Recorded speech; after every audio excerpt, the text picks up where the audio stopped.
One of my favorite things about being a PC gamer is obviously the advantage of utilizing mods within the games that I love to play. And one of these games, obviously one of my all-time favorites, is Cyberpunk. So today we're jumping into my favorite mods that I've found for Cyberpunk 2077. Now, ever since I beat the game, I've been keeping a close eye on the modding community, and frankly, because the game came out in such a broken state, a majority of the mods that came out at the beginning were all just to fix stuff. And so there wasn't anything that good near the beginning. However, now since 1.5 came out, the game is a little more stable. Some really interesting mods have started to show up. Some of these are extremely practical and are mods that I will definitely use in the future, and some of them are just for my enjoyment. In an effort to make this video as easy to watch as possible, I'm going to be splitting these mods into 4 categories. The first mods I want to cover are the required mods. I'm not going to go too in-depth on these because they are pretty background type mods, but I'll list off the 5 that I have and use because they affect the other mods that I play with.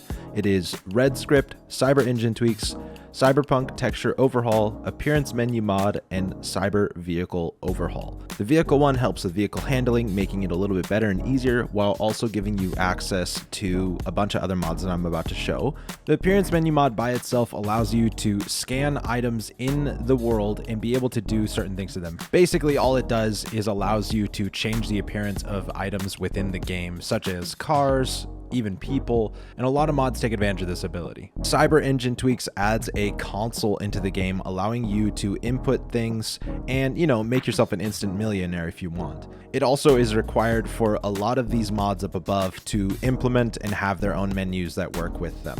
And Red Script is just a very background thing that honestly I don't really fully understand, but I know that it changes the scripting of the game to help mods implement. Now, the next category of mods I want to go into are the mods that have affected the game and made it better in my opinion. Now, I love this game, but it definitely has its issues, so this to me covers those issues and allows this game to be a lot more enjoyable across the board. So one of my biggest issues with the game from the start has been they have such a wide variety of really interesting pieces of clothing. But when you get to the end of the game and you're only looking to wear legendary tier stuff, you really only have a couple options. It feels very limiting. This mod solves that. It's called Virtual Atelier, I think is how you say it. I don't know. Combining that along with the legendary shop allows me to go into any category and be able to buy any piece of clothing in any color at a legendary tier. This mod also gave me access to things I didn't even know I could have, like the max tech gear. One mod that I think complements the legendary shop really well is the Wear What You Want mod. This allows you to click on any item you have and upgrade its tier all the way as high as it can go. So if you really liked that samurai hat you got at the start of the game, now it's a legendary hat and you can equip your armadillo mods at the top tier, which is really nice. This mod even allows you to take guns such as the Unity pistol and level them up to legendary tier. And now with a maxed out Unity, you can put on any modifications you want and just truly max it out. It's just a really handy thing to have for sure. It's really nice to be able to make any gun legendary so it does the damage you want it to do.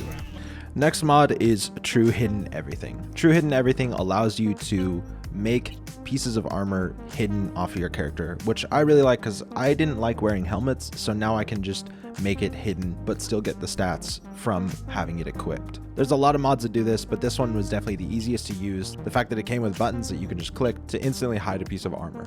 Now, one of my favorite categories to play around with in this game is vehicles. I love just cool cars and driving them around and having fun, and one of those mods is Vehicle Customizer. This allows you to take any vehicle that you already have and kind of cycle its skins and decals, and I don't know, it just was such a simple and easy implemented mod that I really liked it. So to be able to change its skin, and even if you deload it and recall your car, it keeps the skin. Next on my list is a reskin for the 911 Turbo, which is to make it into a Nomad wide body kind of car. It also is inspired by RWB, if you know what RWB is.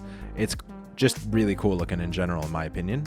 And because of the car handling mod that is a required one for this, it allows the vehicle to actually handle way better. It's faster. All the cars just feel so much better in this game, and I love it. And the last car I want to show you guys is a reskin for the Caliburn. In the modding community, a lot of car reskins end up using the Caliburn, so I had to settle on one, and I ended up deciding to settle for this Lamborghini concept car that they released, which looks just really cool. It totally fits in the Cyberpunk aesthetic to me, and I like it a lot. But of course, I couldn't leave it there. I saw a mod that I had to implement, which allows this car to go 450 miles an hour. It makes this car the most uncontrollable, insane car, but it is just so much fun being able to do it. It really makes traveling in this game quite easy, I'd say. You can just drive under cars. It's quite nice. Oh, and then that happens. It's okay, I'll lose them real quick though. And of course, with the appearance menu mod, you can just go in, repair your vehicle, and it's brand new. Maybe. The next mod is, I think, one of the best implemented mods in this entire showcase, which is the car modification shop. So you can take any car that maybe you've liked, but you just knew that it wasn't going to work for you. Too slow, too sluggish, and you drive it into this square here. In here, you have a ton of options to modify your car that actually cost money in game.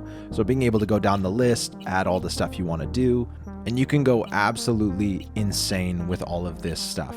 So now I can put about 46,000 eddies into modifying this little car, and now this thing rips, and it's a ton of fun to play around with. This is definitely one of the best implemented mods I've ever seen in this game to just simply add full vehicle customization, any vehicle you want. It's a ton of fun to take a vehicle that you've loved driving or maybe loved the look of and be able to fix the issues you have with how it handles. Definitely one of the best mods in my book right now at keeping things immersive while still adding a lot to the game. Now, let's jump into the last category I call the fun mods. First off, we have playable arcade machines. If you get this mod and you're looking for arcade machines, you can come to the El Coyote. This arcade mod has been implemented super well, where you pay 2 eddies and you get to play any game. For instance, this ripoff of Tetris. There's also this one where you can be a Panzer and just shoot, and it's pretty cool. He even added all the sound effects of real guns and things to make it as legit as possible. And then you got Roach Race, which is obviously a nod to The Witcher, and I suck, apparently. Lastly, you got Cyber Griffin, which is just a ripoff of Flappy Bird, which is super funny. Anyways, you get the point. It's one of those things that really wouldn't have been that hard for them to put in the game, and so I'm glad someone did. Next mod I want to cover is custom level cap. So with this, you can increase the custom level cap to any level you want. You could even go to level 300, which is absolutely ridiculous. I like this because I've always thought it would be cool to try and max out every attribute. I don't just want to force it with a console command, so to be able to set this to, like, let's say level 80 instead, and be able to actually try and strive for level 80 and actually have to grind it out, makes it a lot more reasonable and gameplay friendly, I guess I'd say. So I really like this mod. Next is a mod that adds lightsabers into the game. You have to download the mod and then get a mod that adds a store into the virtual store to then be able to purchase these things. One quick issue with these is when you purchase them, they come with 0 damage, which is super odd. So it doesn't actually work properly. As you can see, I can come up to these guys, try to slice them. Nothing happens, right? If you decide to implement this, I did find a workaround, so you just got to go to the weapon unequipped and drop it on the ground. Now when it's on the ground, you can see it does over 1,000 damage. I'd say my only issue with this mod is the fact that there's no sound effects, obviously, and the fact that it's just a reskinned katana. So it makes the same slicing and slashing noises, but it's a katana.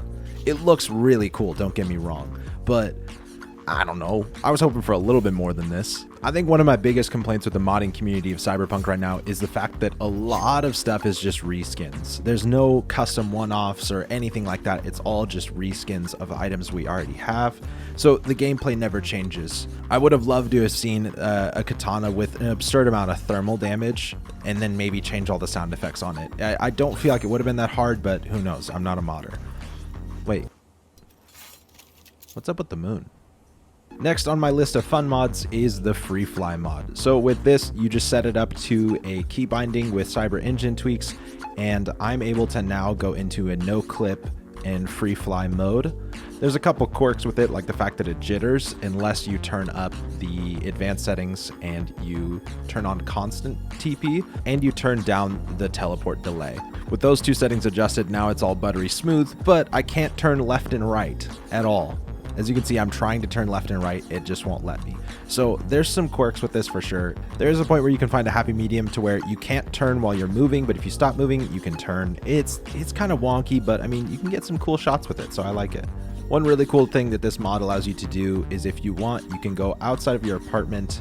Ooh, right, okay. So if you look directly outside of your apartment, there's actually this building. And if you didn't know, there's an ending to the game where this kind of becomes your pseudo house. And there used to be a weird glitch where you could kind of parkour your way up this building to actually get to this thing, but that doesn't work anymore. So with this fly mod, you can now actually get up here a point that you're really not supposed to. If you come up here, you'll see that there's actually stuff in here. You can come over here and see that there's V's shirt, glasses. There's a lot of stuff, a lot of like V specific stuff that you can't really get in the game anywhere else. It's cool to be able to fly out here and get some really cool clothes that you wouldn't normally be able to get. But it is still interesting that all of this exists in the game and you never really get to use it. Because it's no clip, you can come back to places you wouldn't otherwise be able to. This character has done literally everything in this world. There's nothing left. But yet I can come back up here and see good old Saburo still chilling. I can also come over here, get this gun that I missed. Thank you. Don't forget about the iguana egg that they added.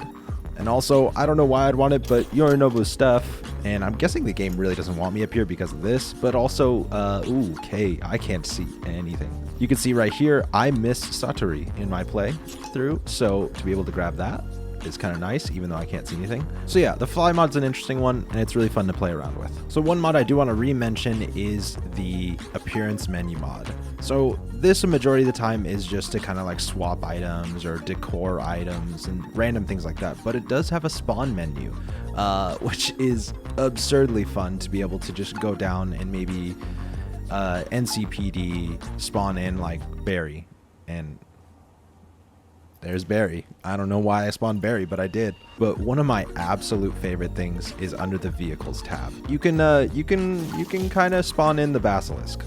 It's drivable.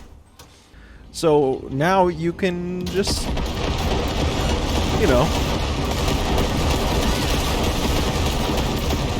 So yeah, it's really fun to just spawn stuff. So the appearance menu mod definitely has a little bit more to offer than I thought it was originally going to, and is a lot of fun to play around with, especially just to play with the basilisk, because they did not let you play around with this enough in the game because it is such a cool vehicle. Anyways, that's pretty much going to wrap it up here. Those are all the mods that I think are the most entertaining and fun to play around with in Cyberpunk right now.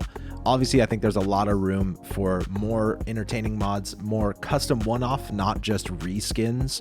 I would really love to see custom weapons and vehicles, but obviously we're not there yet. Let me know what you guys think of these mods, and if you're thinking about implementing them in your game. I'll be down in the comments to help with any questions you guys have about this.